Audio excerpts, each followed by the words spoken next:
first serious essay about the topic of humanitarian intervention. This is an essay by John Stuart Mill, and it's of particular significance because of who he was. He was a man of unusual moral integrity, intelligence, pretty hard to match him.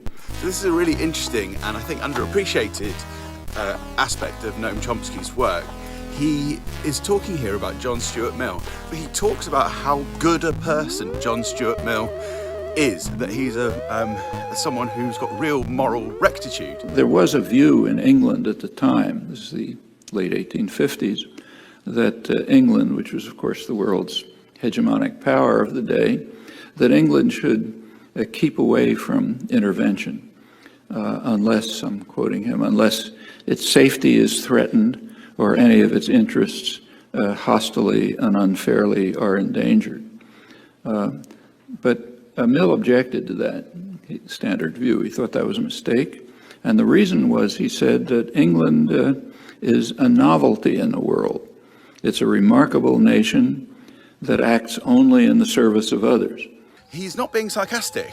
He is saying that John Stuart Mill is a product of his time, which means that John Stuart Mill has these blind spots to British foreign policy.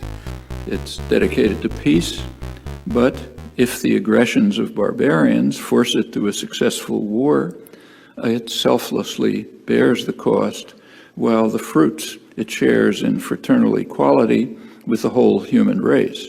That even includes the barbarians that it conquered for their own benefit.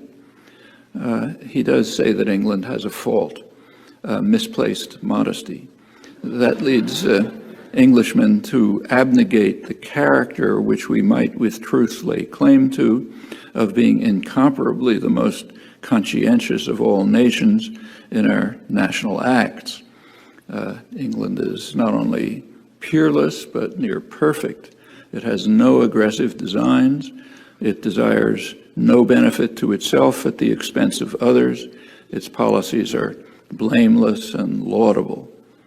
And he went on to say that England should not be deterred by the fact that it is held up to obloquy on the continent. Incidentally, the thoughts of others outside the continent don't enter into this question. And this recognition by Noam Chomsky of the absurdities and the contradictions that can come with philosophers, commentators, politicians, leads to contemporary takes that are also seem peculiar. So for instance, he has called Donald Trump the worst criminal in human history. But Chomsky has also said, going back to the one Western statesman, move towards negotiations and diplomacy instead of escalating the war in Ukraine, see if you can bring about an accommodation. His name is Donald J. Trump. It's the same thing that he's saying about Trump and about other politicians as he is saying about John Stuart Mill. England should be ready to intervene in the service of others, of course.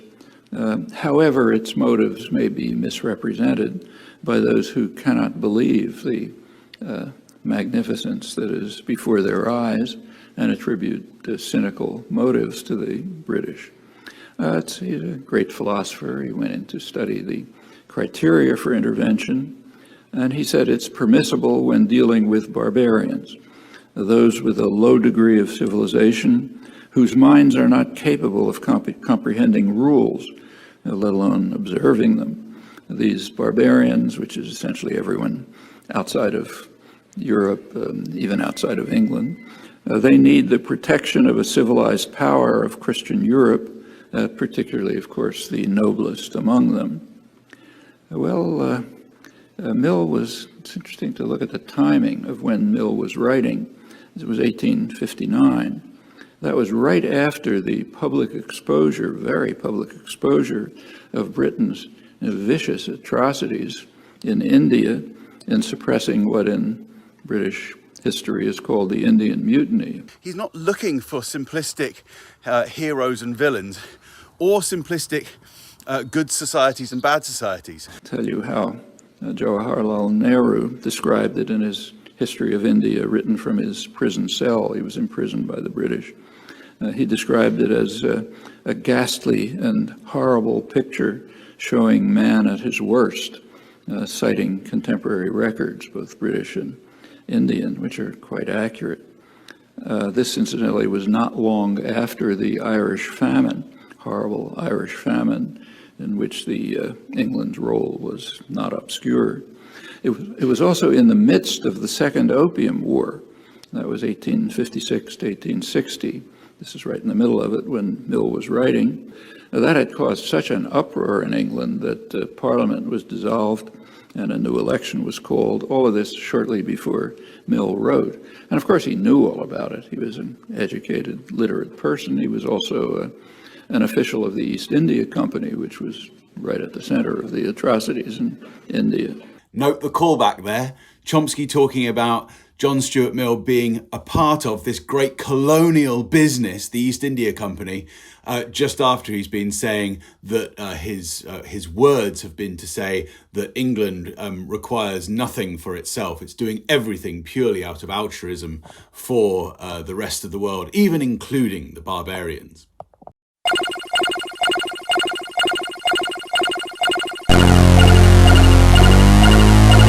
Oh, and I keep forgetting, but like and subscribe if you want more commentary about power, politics and propaganda, sometimes with jokes.